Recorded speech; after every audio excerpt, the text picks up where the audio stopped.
Hi, welcome to the Property Show. I'm Jayashree Kurup. I'm editor MBTV, and we're talking about a world where our whole life has been turned upside down. COVID-19 has changed the way we live, the way we work, the way we commute. So, what is the new normal in commercial and retail property post-COVID? We are hoping that COVID will release its stranglehold. But even before that, there is some kind of a normalcy that's coming into our lives. People have started working. There are still fears. And to address these, we've got a very special guest, Arun Khanna. He's the Senior Director and Regional Lead APAC for OPTUM. Arun, thank you for joining us.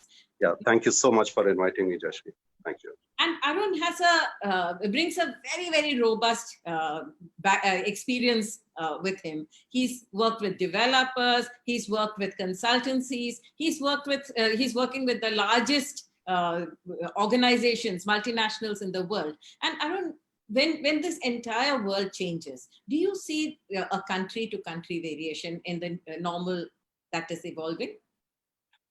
I think most definitely, because the cure now, at least we are seeing a beginning of the end of this pandemic, hopefully, with some news trickling in from Russian vaccine and hopefully a few other companies planning to announce the success of the vaccine in next few weeks.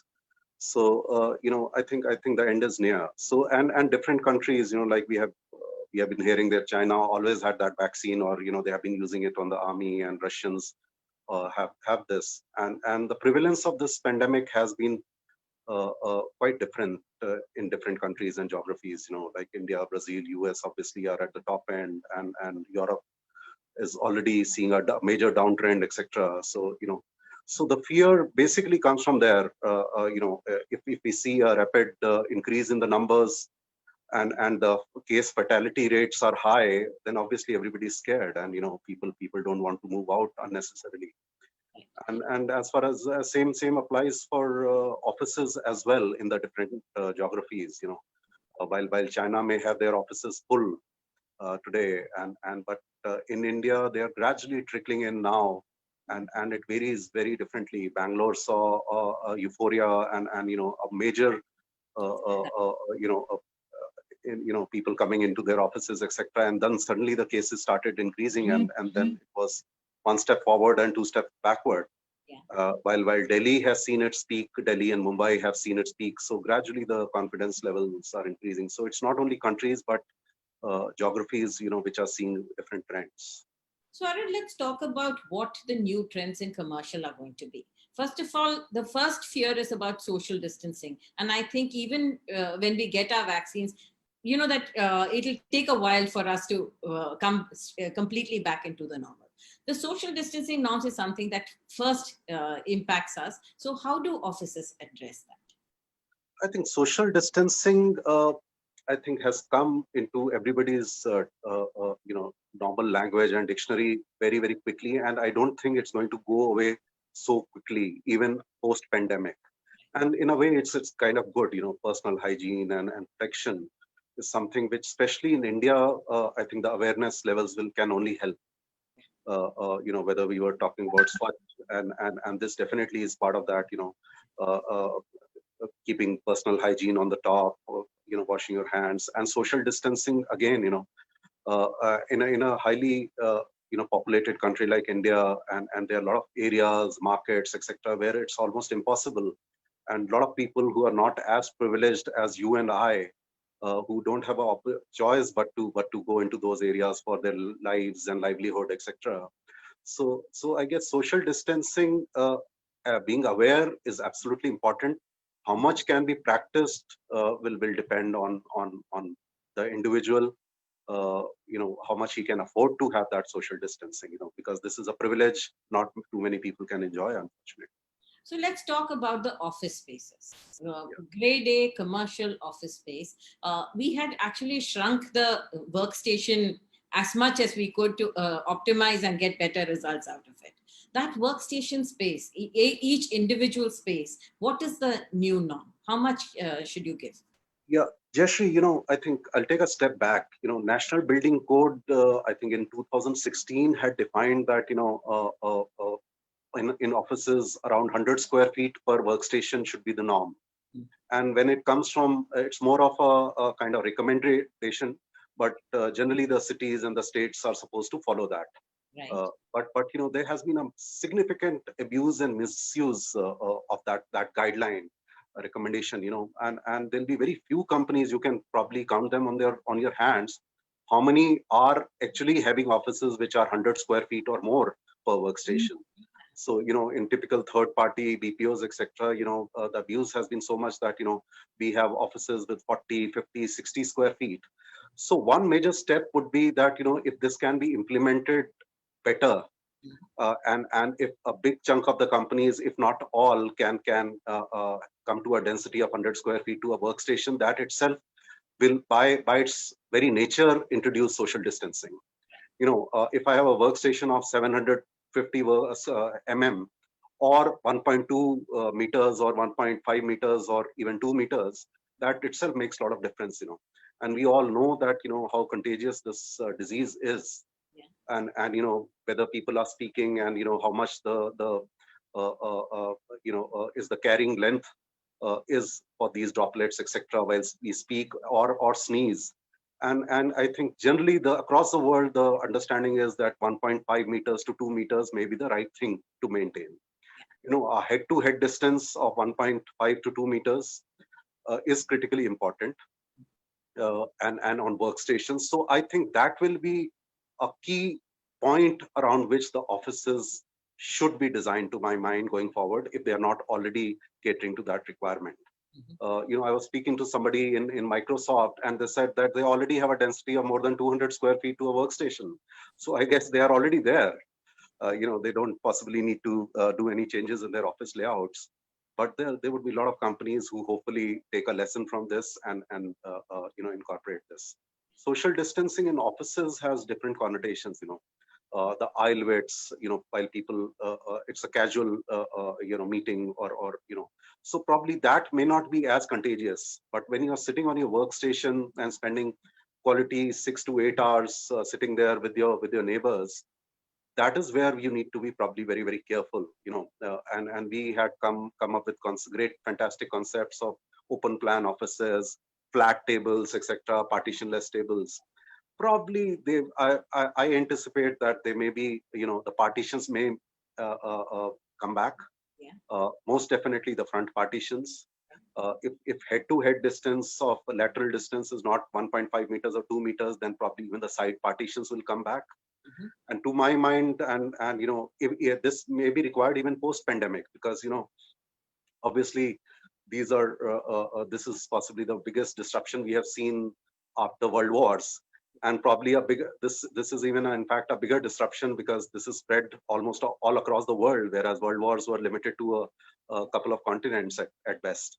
So I think and we need to be cognizant that COVID-19, there's no reason why there can't be other mutations, why there can't be COVID-21 or COVID-35 or COVID-42. So I think it is better to be prepared. It's a big lesson for the world, and I think some things will stay with us even post COVID-19 pandemic. So we've talked about the workstations. The other big fear among employees when returning is, one is that there is this fear that through the air conditioning ducts, the disease could spread. And the second one is that you use common spaces like pantries, cafeterias, and so on, as well as the washrooms. Three very, very well-used common spaces. Absolutely. Though this is a subject which is still being studied, but how much impact just casual meetings or crossing each other has, those are the things which probably, people are not too scared of. I've been reading a few reports from CDC, etc. So, if you are standing in the lift lobby or the building entrance lobby or inside a lift for a couple of minutes, or while you're crossing some people in the aisle, etc., then what is the risk that you have? So possibly, as part of the contact tracing also, they have come up with a definition that, it has to be less than 6 feet and more than 15 minutes of quality, contact. Then, as part of contact tracing, you are deemed to be at risk. So 15 minutes and 6 feet distance is fairly kind, parameters, so to say. And there can be casual contacts everywhere, in the most definitely in the breakout areas, cafeterias, or print stations, or lift lobbies, smoking areas, etc., etc. So all that is something which one have to be careful about. But offices in India are very, very dense. We have seen the kind of crowds that are there in the lift lobbies and the entrance lobbies and the lifts. So how long, while people are not coming to the office, probably in this next 3-4 months, this may continue, that you have reduced the capacity of the lift to 1/3 or 1/4 or 1/5. And the lift lobbies, you have marked those social distancing markers are there, in the lobbies every a couple of meters or 1.5 meters and so on and so forth. But post pandemic, when the normal office starts, will we be able to continue that, or respect that in all the offices? Chances are very little. It will become almost practically impossible, unless, of course, these are some lessons for developers, that going forward, they need to pay more attention to these common areas, etc., which need to be bigger, and be capable of taking those people without ensuring that they are rubbing shoulder to shoulder, etc. So those are the things which are absolutely important. Social markers, to my mind, whether you are queuing for the paying your lunch bill or etc., they are not sustainable in current offices. Or today you have 20% of your office strength, which may go up to 30, 40, 50%. Probably till that level it may be fine, but once that increases, all the social distance markers, etc., will become redundant. Otherwise there'll be a serious challenge in terms of people getting late, not reaching their office, or the lunch times extending, etc. So those things are something which are good right now, but I think post pandemic it'll become very, very challenging. So the only safe thing which can possibly keep people safe is the masks and the personal hygiene. That hopefully comes into the conscious of people permanently. For washroom cleaning, are there going to be new norms that are evolved? Absolutely. I think that's again part of the hygiene, washroom, again, social distancing. You use every alternate urinal or every alternate WC or every alternate wash basin. And then, putting sanitizers, contactless fixtures, soap dispensers, contactless towel dispensers, even tissue dispensers. Now, in some companies, I know they are putting even sensor-based WC flushes, etc. So the idea is that people don't get to touch at washrooms is something which generally people, everybody frequents at least 4 to 6 times every day during your working day. So there everybody has touched some fixtures. So if we can avoid that, that's coming in, and fortunately that's not a very high cost a change. Which can be incorporated very, very quickly and easily even in existing offices.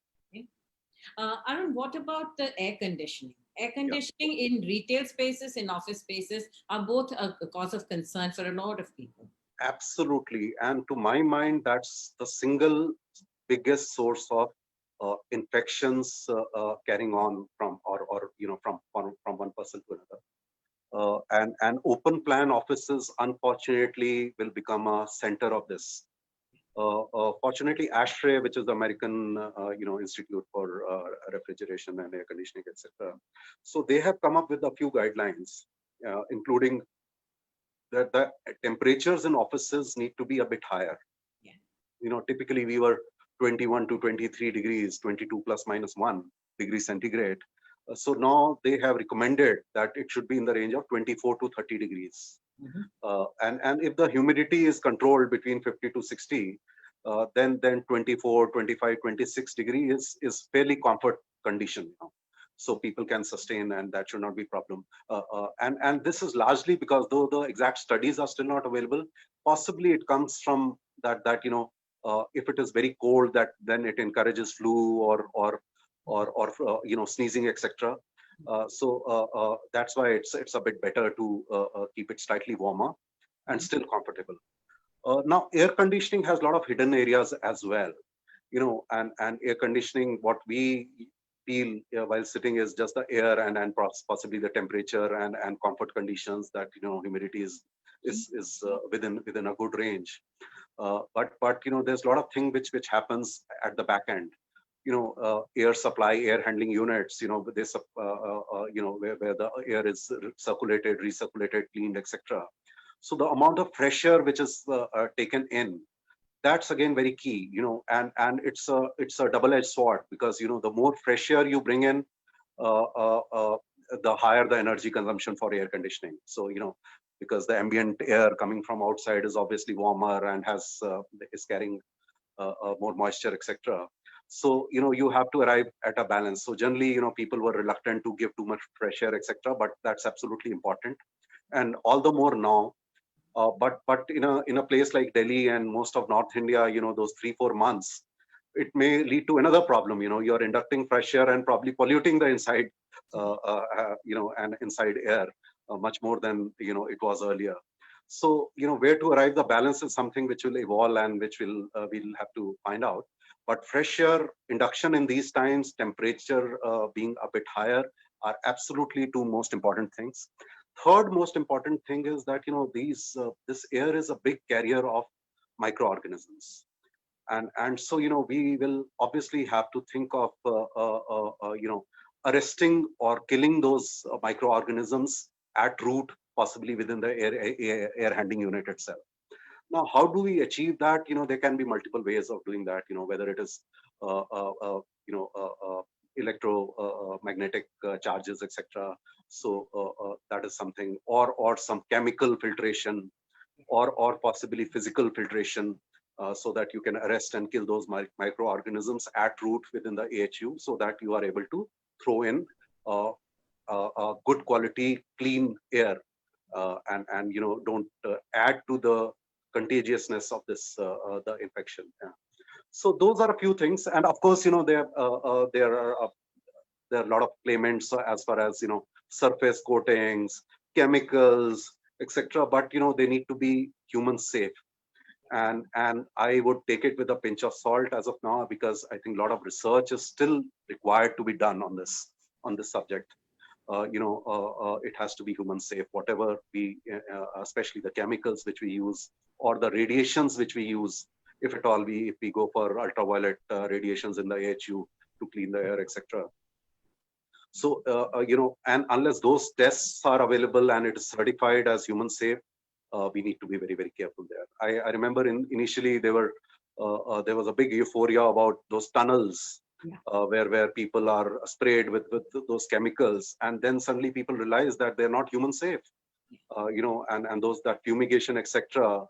apparently is either hydrogen peroxide or is a dilute acid, which can be very, very harmful for human beings. So we need to be very, very careful before we adopt those things.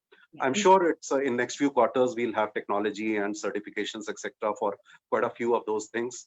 And I'm sure as soon as they're certified, there'll be immediate adoption, and of course the costs, etc. will be important for developers. But life safety is sacrosanct. So where is this research happening? Which labs are doing this research on the effect of chemicals on the human body? I think it's everywhere. So-called labs are available everywhere, and the government also has their own testing labs, etc. And I remember in these cases of tunnels, initially the mandate came from the government itself. That guys, these tunnels are fantastic. Spray people, whoever comes in, material people, etc. with these, and suddenly within a week, 2 weeks, they suddenly realize probably it's not right, and suddenly those newspapers, those declarations started coming in from those very government agencies, that guys, let's not go overboard on this, and let's not do it. So there are a lot of agencies and certifying agencies almost in all major countries. Arun, when we go to offices, one of the primary reasons now when people have started going back to offices, it's because we need meeting rooms, we need collaboration and so on. Now, meeting rooms typically had started shrinking in size. There was one table and 4 people around it. The distancing norms it doesn't meet the distancing norms, right? Is there a new normal for meeting rooms? I think The yardstick which we can use, and it applies everywhere, is 1.5 meters minimum distance to be maintained. So, like in our own office, we have reduced the capacity of meeting rooms to half or slightly less than half. Our 8-seater has become a 4-seater. We have stopped usage of 4-seater meeting rooms. For the time being, all 4-seater meeting rooms have been closed, unless somebody wants to use it for individually as a cabin or whatever for some time. And 10-seater becomes a 5-seater or a 4-seater, and so on and so forth. So this social distancing, while the pandemic remains, is absolutely key. And this yardstick applies everywhere, whether it is your normal office seating or meeting room or even your cafeteria seating. So take any typical office in the new normal. What percentage of its workforce can it hold in the new? Yeah, we have done extensive studies, at least within my own office, and typically we arrived at anywhere between 42 to 48%. Because I would say 50%, but it's generally slightly lower because you don't want the seats next to the aisles to be occupied. So that makes it slightly lower than 50%. So the efficiency reduction or availability has reduced by anywhere between 50 to 60%. Does this mean that offices are taking less space? Will they get more of the workforce to work from home or remotely, or maybe 2 days a week, that kind of thing? What is happening today? Yeah, I think as of now there's little choice, because you don't want to consciously take a decision where you put your colleagues and your office employees to danger. So it's more voluntary as of now. And people are trickling in, and people are not being forced. Of course, these are organizations, offices, ITS, which possibly have a liberty of employees working from home, and their productivity levels, if they're not too seriously impacted, I think they are broadly fine, and they should not be rushing back to office. But there are a lot of institutions like factories and possibly shops, etc., where there's no choice. They need people on the floor, and people working there. So but typically, talking about offices, I think this trend will continue, and it's going to be voluntary. There are some companies who have taken a very, very bold decision that we are fine with nobody coming to office for next 6 months or even a year. Google and all, their leaders have come up with that. But how many companies can afford to do that even post pandemic is a big question, because the initial euphoria about productivity not being majorly impacted, I think now we are seeing the practical results as well. And it's not a good story, or absolutely good and a positive story. There are a lot of challenges there in working from home, whether it is discipline or people, the need of people to see their boss and their colleagues, absolutely important. Cultural challenges are there. People don't. There's no sense of ownership or loyalty or belongingness. Then there are psychological and mental issues as well. People. How long can people continue to be within one room or one specific area? Then in a country like poorer countries like India, Philippines, etc., there are other infrastructure, very, very serious infrastructural challenges as well, because people are not as privileged. A one-room tenement with 5, 6 family members, or people staying in PG with 2 or 3 people. I know of cases where people were working while sitting on their floor with a PC in front.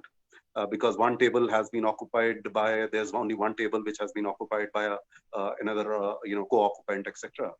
So there are challenges. The quality and quantity of electricity. All regions in the country don't have 24/7 quality electricity supply. Internet and telecom challenges are there. Connectivity challenges are there. So and personal privacy is a issue. You have your children running around, or people needing a doorbell ringing, etc. Then of course there are other technical and purely official reasons as well. Data security is a big challenge. And I used to work with a bank earlier, so I really don't know what is their risk-taking capacity as far as data protection is concerned. Data getting stolen or from people's homes, etc. It's the initial euphoria is over. Mm. I think people have realized. I know of companies which initially said, 50%, 75% work from home will be a permanent thing. And now people are saying 15%, 20%, some are saying 5%, and some are saying we'll see. So I think it'll be a different, balance or number for different companies and different sectors. But we also need to get our public transport up and running, right? Everybody cannot afford commuting by personal transport every day. So, are there norms being worked out, because our metros are still off? There are fewer buses on the road. There are few people on the road. If we have to open up, we have to open up public transport. No, absolutely, and that's the biggest challenge as of now. Shared transportation, whether it is the Ubers of the world or cabs being provided by companies, their capacity is coming down, which means cost per seat per employee would double or probably more than double. Metros once they start, or trains once they start, what are the guidelines that the government puts, in terms of number of people allowed per bogie, etc. So all those things are going to be very, very, important for how quickly we can bring people back to office. And if this pandemic continues for long, I think till then we'll have to continue living with the situation where a significant percentage of our employees continue to work from home. Exactly. So people can do some changes wherever they can, like providing those curtains, plastic curtains, or shields within, let's say, a cab, so that people don't sneeze on each other, or while talking, don't, there's no particle transmission, etc. So all those things are done, but that can be done only in a very limited way. And you're absolutely right. How many people can afford their own vehicle, two-wheeler, four-wheeler, etc. That is a big question, though. This public transport ban has obviously helped, especially the two-wheeler industry. I think it's almost back to pre-pandemic numbers. But this is at the end of the day, that fear has to go away.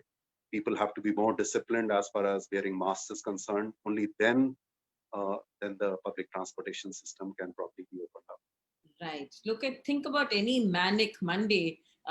Think of a Rajiv Chowk. Think about a Hoskas station or a Kalkaji station, and it comes to you that there are thousands of people milling around, and if offices open even at 50% capacity, those crowds are going to come back, and it's going to be very difficult to contain the pandemic, right? Yeah, absolutely. This is the office story. And again, because of privileges or possibly technology helping us, that, we can be productive at home.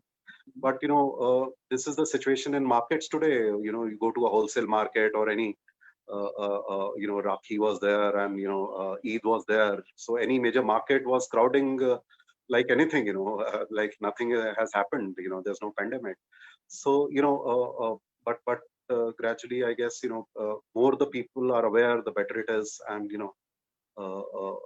and work from home, I think people will have to prioritize initially, that who is absolutely non-productive at home, they need to come to the office first. And like technology guys are not at all in a hurry. I was speaking to one technology leader, and he said that, my productivity levels haven't changed at all. So, even if it is 6 months, 1 year, they are not in a hurry. But that may not be the case in BPOs.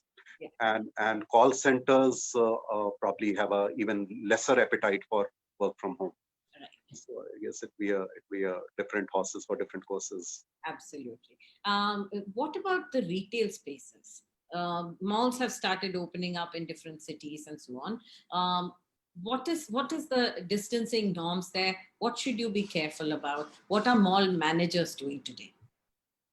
I think mall managers, again, footfall is there, but they are dealing with general public. I was speaking to one mall manager, and he said that, people are not ready to follow discipline at times. There are arguments at the gate. Yeah. While the same social distancing norms are there, everybody, whether it is office or retail, is doing that thermal scanning, looking at the Arogya Setu, which again is, I'm a big fan of that. It's a great app, and should be strictly followed wherever possible. But it's more voluntary at this stage. So you can't force anybody. So those arguments, while office the security team is much more empowered, it's a lot more easier. You tell your employees that, guys, we need Arogya Setu, do this, thermal checking, etc., and we are going to clean your handbags, etc., and they follow suit. But in malls, it's more a question of discipline, and it's more voluntary than forceful. So that's a challenge at the gate level.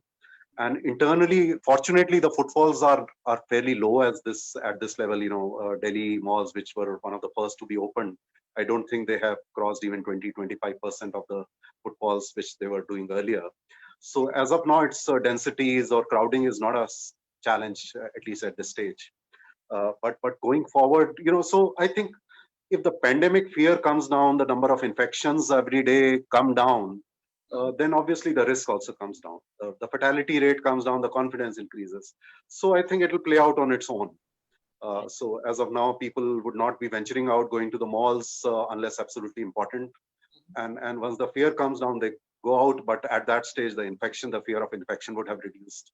So I think it's a great balancer. It will happen on its own, in my mind.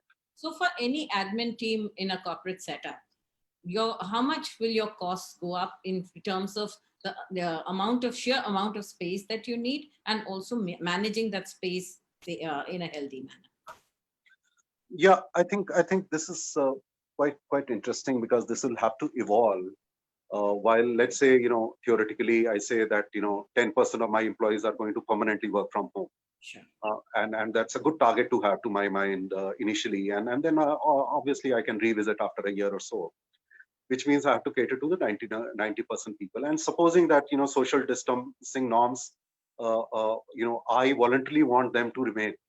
Yeah. While the pandemic may or may not be there, but I still feel that for people's security, let me impose those. So if I'm doing, let's say, currently 100 square feet to a workstation, and tomorrow voluntarily I say I'll do slightly bigger workstations, the desk size would be slightly bigger, and other common areas would be slightly bigger, the lobbies would be slightly bigger, cafeteria would be slightly bigger. So I think while I have saved on 15% number of workstations, probably I would need to add at least 15% more area to cater to the 85% people. So I don't think in terms of area there'll be too much saving. And in fact, there may be requirement of some additional capex. We spoke about contactless fixtures, even access control systems and the entry systems, etc. People are following biometric, etc., which may not be the right thing to do going forward. Whether it is the face reading software or access controlled RFID, access cards, etc., non-contact cards, etc. So those are the things which will require probably a slightly higher amount of investment. So it will definitely mean more investment, but may not be significantly high. In terms of area, I think it will ultimately balance out with the work from home, reduction on one side, and increase because of social distancing norms, etc. So more or less, companies will manage the spaces that they have with social work from home as well. Yeah. So if it'll be different for different sectors. Like in a call center, they may not have even a wherewithal to do 10% at home. Yeah. So for them, if they incorporate social distancing norms, their actual requirement for the same number of people may go up. Yeah, and while if it is purely a technology play, software company, they may, instead of 10%, may adopt 30% or 35%. Right. So then there may be some saving for them in terms of area. Do you see co-working spaces? How do you see the future of co-working spaces? I think it's a great concept, though not for long-term players and permanent needs. I think it is going to stay. Short-term needs, startups who are not sure of their future or their scale 6 months, 1 year down the line, I think it's absolutely the right business decision to go in for a co-working space. Will a 500-seater go into a co-working space? Probably no. But it will be always those one-seater to probably 30, 40, 50 seaters for which or if it is a temporary requirement that my permanent office is getting constructed, so I needed something for 3 months or 6 months or whatever, or so those kind of things. So co-working space is a great concept, where you are not bothered about maintaining the services. It's a serviced office, and the commitments can be short term without being logged in for too long, and you are in control of your OPEX, to a great extent. So I think this will remain. Will they become the decentralized and offices of in large cities like Mumbai, Bangalore, Delhi, and so on? Will they function as decentralized offices till the public transport takes off? Maybe 10-seaters in different parts of the city. Do you see co-working filling in those gaps? Absolutely, absolutely. The hub and spoke model. I'm a great fan of hub and spoke model, but though the large companies may not find it very useful. But for relatively mid-scale companies, I think hub and spoke model is absolutely the right thing to do. Why should people? It's kind of criminal to make people travel 2 hours, 3 hours every day just to reach office. And if you have sufficient numbers, let's take an example of 1,000 employee company in NCR region. So why can't they have one 500-seater and probably four or five small offices of 100 seats each in North Delhi, South Delhi, Noida, Gurgaon, etc. So that people who are staying in that micro geography go to that office. So absolutely, I'm personally a big fan. Not for large companies, but small to medium companies, most definitely, to my mind, should, and that will be very effective also. Their seat utilization will go up, cost per seat will come down. A transport costs, if they are bearing, of course, whether the companies are bearing or the employees are bearing, at the end of the day, it's a cost. So that will come down significantly. I think this model will become increasingly more popular going forward. Okay. And I think I'm going to take a couple of queries that have come here. How can we change our home space to accommodate work, studies, home related requirements as well? And this, now it's no longer a home, right? It's a home plus work, and multiple workstations evolving. No, absolutely. And what a question, because you are sitting on a sofa and I am sitting on a sofa at our respective homes. So obviously, our houses are not equipped for working from home as of now, because this came in suddenly. I think most definitely this would be, this is in the back of my mind. I most definitely need a work home office, and probably next couple of months I'm going to have it. Which corner of the house is something which I'll need to have a debate with my wife and probably take a sanction before I do that. But I guess absolutely, on the lighter side, absolutely important. I think some companies, some proactive companies, I know furniture companies have already started coming up with those models.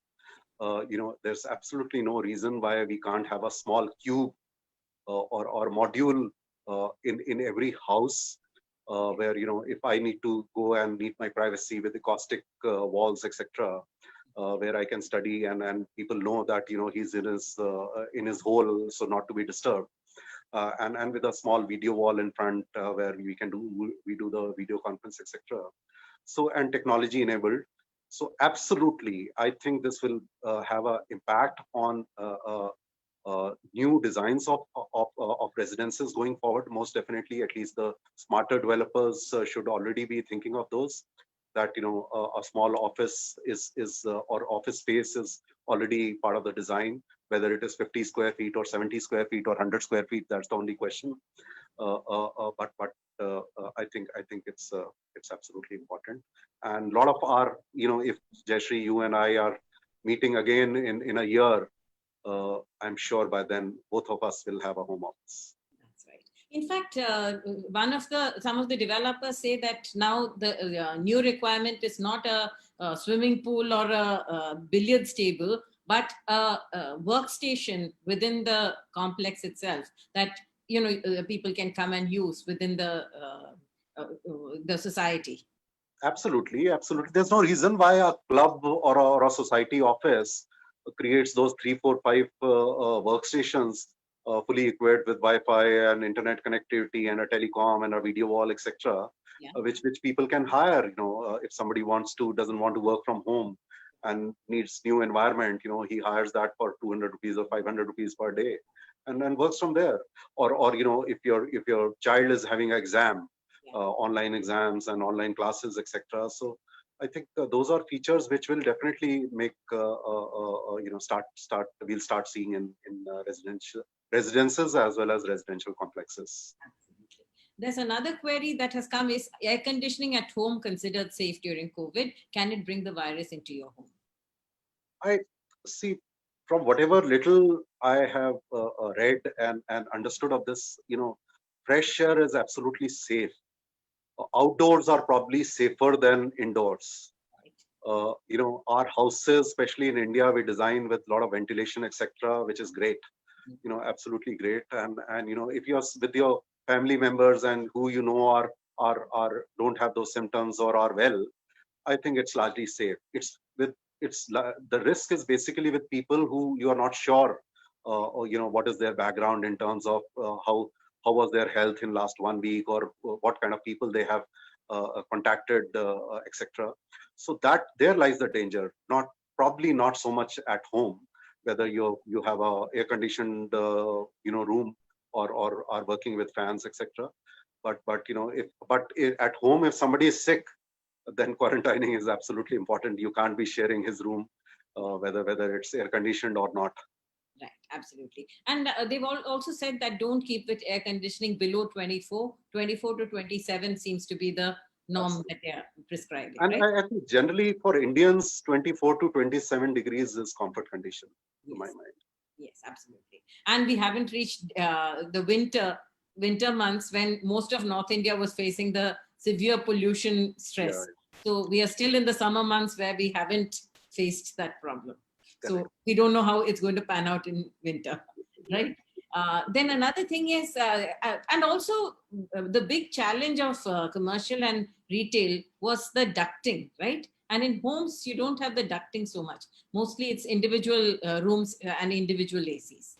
So is there any maintenance schedule that we need to follow even in the homes? Yeah, all good property managers at home, as you rightly said, there are hardly any ductable splits, etc. It's windows or split units largely. And some discipline as far as cleaning and maintaining, cleaning the filters, etc. periodically is absolutely important. So a few companies have come claiming that their filters can apparently block viruses as well. But I'm not very sure. Some microorganism most definitely, but the size of a virus is very, very small. So physical filters who are capable of arresting a virus, we'll have to probably we'll need more reports and study on that. But ducts, to your point, wherever there are ductable splits and ducts within homes or offices, I think some amount of rigor is required as far as cleaning is concerned. Periodical cleaning is required. It's more for dust than microorganisms, because microorganisms, of course, if you have food or decaying material in sitting inside your ducts, then obviously it will become a hub of microorganisms, and ultimately you start getting those. But generally that doesn't happen in ducts. But cleaning for dust, etc., is important because there can be allergens, etc. And otherwise, wherever, as I mentioned, wherever AHUs, etc., are there, or wherever larger occupancies are there, and this is more for offices, I think some serious effort and initiatives will have to be taken to arrest or kill microorganisms at the source level. We have started using a lot more chemicals than we did earlier, whether it's to wash our hands, to sanitize ourselves, to keep the air fresh and things like that. Do you anticipate that there'll be a whole new set of environmentally healthy, naturally made hand washes and things like that will come in? Yeah, Jayashree, frankly, I'm not an expert on chemicals, etc. But I can tell you my personal philosophy that I'm not a big fan of sanitizers and chemicals. Yeah. At home, the instructions are strictly to use soap and water. Yeah. And probably every couple of hours. That's what I tell my children and family members, and to my colleagues in my office as well. Wherever you don't have when you're traveling outside, etc., and there's no soap and water available, immediately available, of course, always carry that sanitizer, small sanitizer bottle in your bag or in your pocket, and use it as frequently as you can. But generally avoid it, because every Tom, Dick, and Harry has become a sanitizer manufacturer and supplier today. We really don't know, what kind of chemicals are being used, what is the long-term harm or more frequent usage harm it's going to have on our skin, etc. So be a bit careful. Don't go overboard there. And similarly for cleaning agents, etc. Conventional cleaning, if you do good cleaning of your houses or surfaces, your desktops, etc., it's good enough. And don't depend too much on on the janitor, etc. God knows what his background is, where he comes from. It may be sensible to pick a mop yourself, use a sanitizer or a cleaning, and wipe your own desk every day. There's no harm. Yeah. And a final question: how do you see the rentals moving in this new norm? Because there has been disruption. Many people couldn't pay. Many people need to expand their spaces, shrink their spaces. What's happening to the rental markets in commercial spaces? I think it's supply and demand. It's going to be supply and demand forces which are going to define that, because I have spoken to quite a few developers in last 3-4 months, and almost all of them have slowed down their expansion plans. So the supply is obviously going to slow down. And as far as the India business story is concerned, I'm very bullish on that. I think that will continue, largely because we have a very, very large, extremely talent pool that is not going to go anywhere. So talent pool is there, and very significant cost advantages, which will continue to ensure that the multinational companies keep having those demands, and largely driven by their redoing their internal cost structures, which will be under pressure because of the pandemic and external environment. So I think the India success story will continue, especially in IT, ITS, and now with the government focus in manufacturing as well. So the demand is going to continue. Will we see 50 million square feet or being leased as in 2019, which was incidentally a record year as far as leasing is concerned, not only in India but probably worldwide ever, historically. So it was a world record in 2019. Will we do 50 million square feet this year? Probably no. To my mind, a conservative estimate is anywhere between 20 to 30, 20 to 25 million square feet, which is almost 40 to 50% of last year. Maybe doable. I was reading in Economic Times that 11 million square feet leases have already been signed or committed to in last 3-4 months when the pandemic was at its peak. Now we are hearing about the vaccine, and hopefully Q4 would have much better, positivity and confidence levels, and Q1 of next year most definitely. So I think there's going to be a rebound, but not definitely at the same scale as 2019. As far as the recovery is concerned, 100% recovery, I think I'm very bullish that 21-22 will be almost a normal year. And will you see the story also spreading to tier 1, tier 2 cities? I think tier 1, tier 2, I would not be very bullish, especially because of work from home.